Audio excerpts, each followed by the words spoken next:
ಆದ್ರೆ ಅದಕ್ಕೂ ಕೂಡ ಇವರು ಹಣ ಕೇಳಿದ್ರು ಅನ್ನೋ ವಿಚಾರ ಇದೆಯಲ್ಲ, ಇದು ಈಗ ಎಲ್ಲರನ್ನ ಕೆರಳಿಸಿದೆ. ಅಥವಾ ಈ ಸರ್ಕಾರದಲ್ಲಿ ಎಷ್ಟರ ಮಟ್ಟಿಗೆ ಬ್ರಹ್ಮಾಂಡ ಭ್ರಷ್ಟಾಚಾರ ತಾಂಡವ ಆಡ್ತಿದೆ ಅನ್ನೋದನ್ನ ಮತ್ತೆ ಮತ್ತೆ ಹೇಳೋ ಹಂಗಿದೆ. ಕಲಬುರಗಿ ಜಿಲ್ಲೆಯಲ್ಲೂ ಕೂಡ ಮನೆ ಹಂಚಿಕೆಯಲ್ಲಿ ಭಾರಿ ಅಕ್ರಮ ಆಗಿದೆ ಅನ್ನೋ ವಿಚಾರ ಈಗ ಬಯಲಾಗಿದೆ. ಫರಹತಾಬಾದ್ ಗರಜಗಿ ಗ್ರಾಮ ಪಂಚಾಯತ್ಗೆ 350 ಮನೆ ಹಂಚಿಕೆ ಆಗಿತ್ತು. ಕಿರಣಗಿಯಲ್ಲಿ 100 ಮನೆ, ಮಲ್ಲಾಬಾದ್ನಲ್ಲಿ 150 ಮನೆ, ಆತನೂರ್ನಲ್ಲಿ 100 ಮನೆ ಹಂಚಿಕೆ ಆಗಿತ್ತು. ಏಕಾಏಕಿ ಪಂಚಾಯತಿಗೆ ಬಂದ ಮನೆ ಬೇರೆ ಪಂಚಾಯತಿಗೆ ಶಿಫ್ಟ್ ಆಗಿದೆ. ಯಾಕಂತ ಹೇಳಿದ್ರೆ ನಮ್ಮ ಹತ್ರ ಹಣಕ್ಕೆ ಬೇಡಿಕೆ ಇಟ್ಟಿದ್ರು, ನಮ್ಮ ಹತ್ರ ಕೊಡ್ಲಿಕ್ಕೆ ಹಣವೇ ಇಲ್ಲ. ಹಣ ಇದ್ರೆ ನಾವೇ ಮನೆ ಕಟ್ಸ್ಕೊತಾ ಇದ್ವಿ. ಸರ್ಕಾರದಿಂದ ನಮ್ಗೆ ಅಲೌಟ್ ಆದಂತ ಮನೆ ಅದು, ಫಲಾನುಭವಿಗಳು ನಾವು. ಆದ್ರೆ ಈ ಸರ್ಕಾರದಿಂದ ಹಂಚಿಕೆಯಾದ ಮನೆಗೂ ಕೂಡ ಇವರು ಹಣ ಕೇಳಿದ್ರು. ಹಾಗಾಗಿ ನಮ್ಮ ಪಂಚಾಯತಿಗೆ ಬರಬೇಕಾದಂತ ಮನೆ ಬೇರೆ ಪಂಚಾಯತಿಗೆ ಶಿಫ್ಟ್ ಆಗಿದೆ.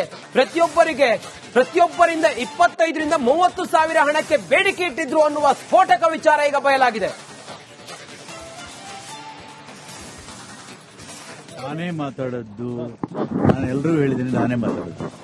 ಸರ್, ಏನ್ ಸರ್ ಆ ರೀತಿ ಒಂದು ಸರ್ಕಾರದಲ್ಲಿ ನಡೀತಾ ಇದೆ? ಹಾಗಾದ್ರೆ ನಾನು ಏನ್ ಹೇಳ್ಬೇಕಾದದನ್ನ ಹೇಳಿದ್ದೀನಿ.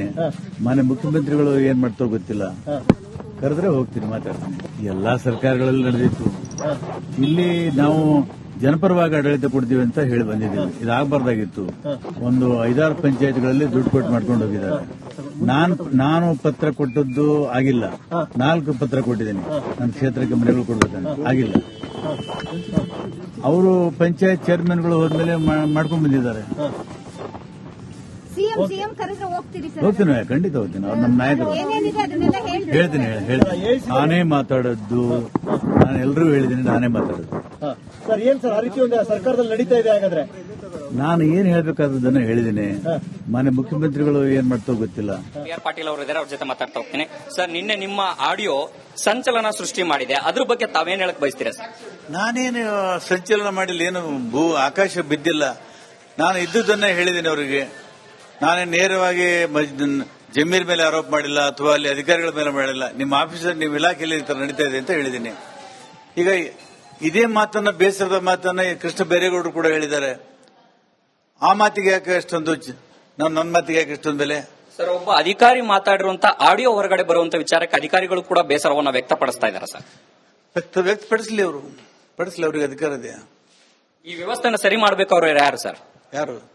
ಸರ್ಕಾರ ಮಾಡಬೇಕು. ಸಿಎಂ ಸಿದ್ದರಾಮಯ್ಯ ಅವ್ರ ಗಮನಕ್ಕೆ ತಗೊಂಡ್ಬಂದಿದ್ದಾರೆ ಸರ್? ನಾನು ಇನ್ನೂ ಕರೆದಿಲ್ಲ, ಅವರು ಕರೆದ್ರೆ ಹೋಗ್ತೀನಿ.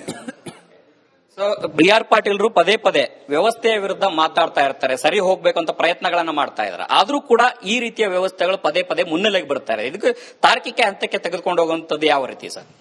ಅದೆಲ್ಲ ಮುಖ್ಯಮಂತ್ರಿ ಮಾಡ್ತಾರೆ. ಇದಿಷ್ಟು ಹಿರಿಯ ಶಾಸಕರಾದಂತ ಬಿ ಆರ್ ಪಾಟೀಲ್ ಅವರ ಮಾತಾಗಿದೆ. ಕ್ಯಾಮರಾ ಪರ್ಸನ್ ಮಂಜುನಾಥ್ ಜೊತೆ ಹನುಮಂತ ದುರ್ಗದ್, ಆರ್ ಕನ್ನಡ, ಬೆಂಗಳೂರು.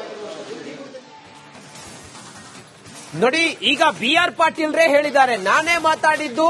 ನೋಡಿ, ಬ್ರಹ್ಮಾಂಡ ಭ್ರಷ್ಟಾಚಾರ ನಾನು ಇಲ್ಲಿ ಹೇಳಿದ್ದೀನಿ, ಯಾವುದೇ ಇಲಾಖೆ ಬಗ್ಗೆ ಮಾತಾಡಿಲ್ಲ. ಆ ಅಧಿಕಾರಿ ಮಾಡಿರೋದೇನು ಅನ್ನೋದನ್ನ ಹೇಳಿದ್ದೀನಿ ಅನ್ನೋದನ್ನ ಬಹಳ ಕ್ಲಿಯರ್ ಆಗಿ ಹೇಳಿದ್ದಾರೆ. ಒಂದೊಂದು ಬಹಳ ಸ್ಪಷ್ಟವಾಗಿದೆ. ಈ ಕಾಂಗ್ರೆಸ್ ಸರ್ಕಾರದಲ್ಲಿ ಇನ್ ಏನೆಲ್ಲ ಬ್ರಹ್ಮಾಂಡ ಭ್ರಷ್ಟಾಚಾರ ಬಯಲಾಗುತ್ತೆ ಅನ್ನೋದು ಅವ್ರದೇ. ಮೊನ್ನೆ ಅವರ PSC ಮಾತಾಡಿದ್ದೀನಿ. ಕೃಷ್ಣ ಬೈರೇಗೌಡರು ಕೂಡ ಬೇಸರವಾಗಿಯೇ ಮಾತಾಡಿದ್ದಾರೆ. ನಂದೇ ಯಾಕೆ ಇಷ್ಟು ಹೈಲೈಟ್ ಆಗ್ತದೆ? ತಾವು ಜನಪರ ಆಡಳಿತ ಕೊಡ್ತೀವಿ ಅಂತ ಬಂದಿದ್ರಿ ಅಧಿಕಾರಕ್ಕೆ, ಆಗ್ಬಾರ್ದಾಗಿತ್ತು.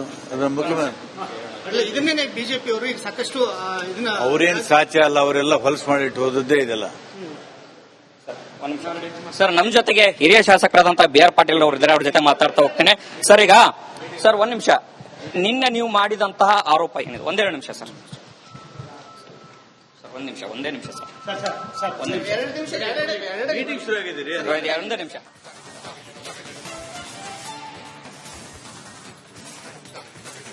ಅದಕ್ಕೂ ಕೂಡ ಇವರು ಹಣ ಕೇಳಿದ್ರು ಅನ್ನೋ ವಿಚಾರ ಇದೆಯಲ್ಲ, ಇದು ಈಗ ಎಲ್ಲರನ್ನ ಕೆರಳಿಸಿದೆ. ಅಥವಾ ಈ ಸರ್ಕಾರದಲ್ಲಿ ಎಷ್ಟರ ಮಟ್ಟಿಗೆ ಬ್ರಹ್ಮಾಂಡ ಭ್ರಷ್ಟಾಚಾರ ತಾಂಡವ ಆಡ್ತಿದೆ ಅನ್ನೋದನ್ನ ಮತ್ತೆ ಮತ್ತೆ ಹೇಳೋ ಹಂಗಿದೆ. ಕಲಬುರಗಿ ಜಿಲ್ಲೆಯಲ್ಲೂ ಕೂಡ ಮನೆ ಹಂಚಿಕೆಯಲ್ಲಿ ಭಾರಿ ಅಕ್ರಮ ಆಗಿದೆ ಅನ್ನೋ ವಿಚಾರ ಈಗ ಬಯಲಾಗಿದೆ. ಫರಹತಾಬಾದ್ ಗರಜಗಿ ಗ್ರಾಮ ಪಂಚಾಯತ್ಗೆ 350 ಮನೆ ಹಂಚಿಕೆ ಆಗಿತ್ತು. ಕಿರಣಗಿಯಲ್ಲಿ 100 ಮನೆ, ಮಲ್ಲಾಬಾದ್ನಲ್ಲಿ 150 ಮನೆ, ಆತನೂರ್ನಲ್ಲಿ 100 ಮನೆ ಹಂಚಿಕೆ ಆಗಿತ್ತು. ಏಕಾಏಕಿ ಪಂಚಾಯತಿಗೆ ಬಂದ ಮನೆ ಬೇರೆ ಪಂಚಾಯತಿಗೆ ಶಿಫ್ಟ್ ಆಗಿದೆ. ಯಾಕಂತ ಹೇಳಿದ್ರೆ ನಮ್ಮ ಹತ್ರ ಹಣಕ್ಕೆ ಬೇಡಿಕೆ ಇಟ್ಟಿದ್ರು, ನಮ್ಮ ಹತ್ರ ಕೊಡ್ಲಿಕ್ಕೆ ಹಣವೇ ಇಲ್ಲ. ಹಣ ಇದ್ರೆ ನಾವೇ ಮನೆ ಕಟ್ಸ್ಕೊತಾ ಇದ್ವಿ. ಸರ್ಕಾರದಿಂದ ನಮ್ಗೆ ಅಲೌಟ್ ಆದಂತ ಮನೆ ಅದು, ಫಲಾನುಭವಿಗಳು ನಾವು. ಆದ್ರೆ ಈ ಸರ್ಕಾರದಿಂದ ಹಂಚಿಕೆಯಾದ ಮನೆಗೂ ಕೂಡ ಇವರು ಹಣ ಕೇಳಿದ್ರು. ಹಾಗಾಗಿ ನಮ್ಮ ಪಂಚಾಯತಿಗೆ ಬರಬೇಕಾದಂತ ಮನೆ ಬೇರೆ ಪಂಚಾಯತಿಗೆ ಶಿಫ್ಟ್ ಆಗಿದೆ. ಪ್ರತಿಯೊಬ್ಬರಿಂದ 25ರಿಂದ 30 ಸಾವಿರ ಹಣಕ್ಕೆ ಬೇಡಿಕೆ ಇಟ್ಟಿದ್ರು ಅನ್ನುವ ಸ್ಫೋಟಕ ವಿಚಾರ ಈಗ ಬಯಲಾಗಿದೆ. ನಾನೇ ಮಾತಾಡದ್ದು, ನಾನು ಎಲ್ಲರೂ ಹೇಳಿದ್ದೀನಿ, ನಾನೇ ಮಾತಾಡೋದು. ಸರ್ ಏನ್ ಸರ್ ಆ ರೀತಿ ಒಂದು ಸರ್ಕಾರದಲ್ಲಿ ನಡೀತಾ ಇದೆ? ಹಾಗಾದ್ರೆ ನಾನು ಏನ್ ಹೇಳ್ಬೇಕಾದದನ್ನ ಹೇಳಿದ್ದೀನಿ. ಮಾನ್ಯ ಮುಖ್ಯಮಂತ್ರಿಗಳು ಏನ್ ಮಾಡ್ತಾರೋ ಗೊತ್ತಿಲ್ಲ, ಕರೆದ್ರೆ ಹೋಗ್ತೀನಿ, ಮಾತಾಡ್ತೀನಿ. ಎಲ್ಲಾ ಸರ್ಕಾರಗಳಲ್ಲಿ ನಡೆದಿತ್ತು. ಇಲ್ಲಿ ನಾವು ಜನಪರವಾಗಿ ಆಡಳಿತ ಕೊಡ್ತೀವಿ ಅಂತ ಹೇಳಿ ಬಂದಿದ್ದೀವಿ. ಇದಾಗಬಾರ್ದಾಗಿತ್ತು. ಒಂದು 5-6 ಪಂಚಾಯತ್ಗಳಲ್ಲಿ ದುಡ್ಡು ಕೊಟ್ಟು ಮಾಡ್ಕೊಂಡು ಹೋಗಿದ್ದಾರೆ. ನಾನು ಪತ್ರ ಕೊಟ್ಟದ್ದು ಆಗಿಲ್ಲ. 4 ಪತ್ರ ಕೊಟ್ಟಿದ್ದೀನಿ ನನ್ನ ಕ್ಷೇತ್ರಕ್ಕೆ ಮನೆಗಳು ಕೊಡ್ಬೇಕಂತ, ಆಗಿಲ್ಲ. ಅವರು ಪಂಚಾಯತ್ ಚೇರ್ಮನ್ಗಳು ಹೋದ್ಮೇಲೆ ಮಾಡ್ಕೊಂಡ್ ಬಂದಿದ್ದಾರೆ. ಹೋಗ್ತೀನಿ, ಖಂಡಿತ ಹೋಗ್ತೀನಿ. ಅವ್ರು ನಮ್ಮ ನಾಯಕರು.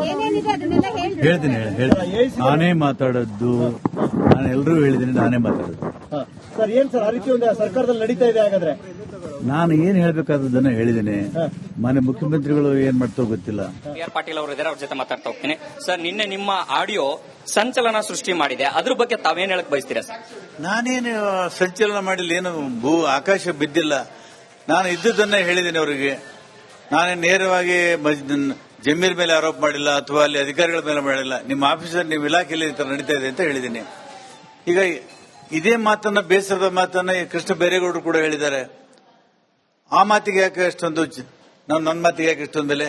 ಸರ್, ಒಬ್ಬ ಅಧಿಕಾರಿ ಮಾತಾಡಿರುವಂತ ಆಡಿಯೋ ಹೊರಗಡೆ ಬರುವಂತ ವಿಚಾರಕ್ಕೆ ಅಧಿಕಾರಿಗಳು ಕೂಡ ಬೇಸರವನ್ನು ವ್ಯಕ್ತಪಡಿಸ್ತಾ ಇದ್ದಾರೆ ಸರ್. ವ್ಯಕ್ತಪಡಿಸಲಿ, ಅವರು ಪಡಿಸಲಿ, ಅವರಿಗೆ ಅಧಿಕಾರ ಇದೆ. ಈ ವ್ಯವಸ್ಥೆನ ಸರಿ ಮಾಡಬೇಕು ಅವರು ಯಾರು ಸರ್? ಯಾರು? ಸರ್ಕಾರ ಮಾಡಬೇಕು. ಸಿಎಂ ಸಿದ್ದರಾಮಯ್ಯ ಅವ್ರ ಗಮನಕ್ಕೆ ತಗೊಂಡ್ಬಂದಿದ್ದಾರೆ ಸರ್ ಇದು? ನಾನು ಇನ್ನೂ ಕರೆದಿಲ್ಲ, ಅವರು ಕರೆದ್ರೆ ಹೋಗ್ತೀನಿ. ಸೊ BR ಪಾಟೀಲ್ರು ಪದೇ ಪದೇ ವ್ಯವಸ್ಥೆಯ ವಿರುದ್ಧ ಮಾತಾಡ್ತಾ ಇರ್ತಾರೆ, ಸರಿ ಹೋಗ್ಬೇಕು ಅಂತ ಪ್ರಯತ್ನಗಳನ್ನ ಮಾಡ್ತಾ ಇದ್ದಾರೆ. ಆದ್ರೂ ಕೂಡ ಈ ರೀತಿಯ ವ್ಯವಸ್ಥೆಗಳು ಪದೇ ಪದೇ ಮುನ್ನೆಲೆಗೆ ಬರ್ತಾರೆ. ಇದಕ್ಕೆ ತಾರ್ಕಿಕ ಹಂತಕ್ಕೆ ತೆಗೆದುಕೊಂಡು ಹೋಗುವಂತದ್ದು ಯಾವ ರೀತಿ ಸರ್? ಅದೆಲ್ಲ ಮುಖ್ಯಮಂತ್ರಿ ಮಾಡ್ತಾರೆ. ಇದಿಷ್ಟು ಹಿರಿಯ ಶಾಸಕರಾದಂತಹ BR ಪಾಟೀಲ್ ಅವರ ಮಾತಾಗಿದೆ. ಕ್ಯಾಮರಾ ಪರ್ಸನ್ ಮಂಜುನಾಥ್ ಜೊತೆ ಹನುಮಂತ ದುರ್ಗದ್, ಆರ್ ಕನ್ನಡ, ಬೆಂಗಳೂರು. ನೋಡಿ, ಈಗ BR ಪಾಟೀಲ್ರೇ ಹೇಳಿದ್ದಾರೆ, ನಾನೇ ಮಾತಾಡಿದ್ದು. ನೋಡಿ, ಬ್ರಹ್ಮಾಂಡ ಭ್ರಷ್ಟಾಚಾರ ನಾನು ಇಲ್ಲಿ ಹೇಳಿದ್ದೀನಿ, ಯಾವುದೇ ಇಲಾಖೆ ಬಗ್ಗೆ ಮಾತಾಡಿಲ್ಲ. ಆ ಅಧಿಕಾರಿ ಮಾಡಿರೋದೇನು ಅನ್ನೋದನ್ನ ಹೇಳಿದ್ದೀನಿ ಅನ್ನೋದನ್ನ ಬಹಳ ಕ್ಲಿಯರ್ ಆಗಿ ಹೇಳಿದ್ದಾರೆ. ಒಂದೊಂದು ಬಹಳ ಸ್ಪಷ್ಟವಾಗಿದೆ. ಈ ಕಾಂಗ್ರೆಸ್ ಸರ್ಕಾರದಲ್ಲಿ ಇನ್ ಏನೆಲ್ಲ ಬ್ರಹ್ಮಾಂಡ ಭ್ರಷ್ಟಾಚಾರ ಬಯಲಾಗುತ್ತೆ ಅನ್ನೋದು ಅವ್ರದೇ. ಮೊನ್ನೆ ಅವರ PSC ಮಾತಾಡಿದ್ದೀನಿ. ಕೃಷ್ಣ ಬೈರೇಗೌಡರು ಕೂಡ ಬೇಸರವಾಗಿನೇ ಮಾತಾಡಿದ್ದಾರೆ. ನಂದೇ ಯಾಕೆ ಇಷ್ಟು ಹೈಲೈಟ್ ಆಗ್ತದೆ? ಅಲ್ಲ, ತಾವು ಜನಪರ ಆಡಳಿತ ಕೊಡ್ತೀವಿ ಅಂತ ಬಂದಿದ್ರಿ ಅಧಿಕಾರಕ್ಕೆ. ಆಗ್ಬಾರ್ದಾಗಿತ್ತು. ಅದರ ಮುಖ್ಯಮಂತ್ರಿ ಇದನ್ನೇ ಬಿಜೆಪಿ ಅವರು ಈಗ ಸಾಕಷ್ಟು ಇದನ್ನ, ಅವ್ರೇನ್ ಸಾಧ್ಯ ಅಲ್ಲ, ಅವರೆಲ್ಲ ಹೊಲಸು ಮಾಡಿಟ್ಟು ಹೋದದ್ದೇ ಇದೆಲ್ಲ. ಸರ್, ನಮ್ ಜೊತೆಗೆ ಹಿರಿಯ ಶಾಸಕರಾದಂತಹ BR ಪಾಟೀಲ್ ಅವರು ಇದ್ದಾರೆ, ಅವ್ರ ಜೊತೆ ಮಾತಾಡ್ತಾ ಹೋಗ್ತೇನೆ. ಸರ್, ಈಗ ಸರ್ ಒಂದ್ ನಿಮಿಷ, ನಿನ್ನೆ ನೀವು ಮಾಡಿದಂತಹ ಆರೋಪ ಏನಿದೆ? ಒಂದೆರಡು ನಿಮಿಷ ಸರ್. ಒಂದೇ ನಿಮಿಷ ಸರ್, ಒಂದೇ ನಿಮಿಷ. ಮೀಟಿಂಗ್ ಶುರು ಆಗಿದ್ದೀರಿ? ಒಂದೇ ನಿಮಿಷ.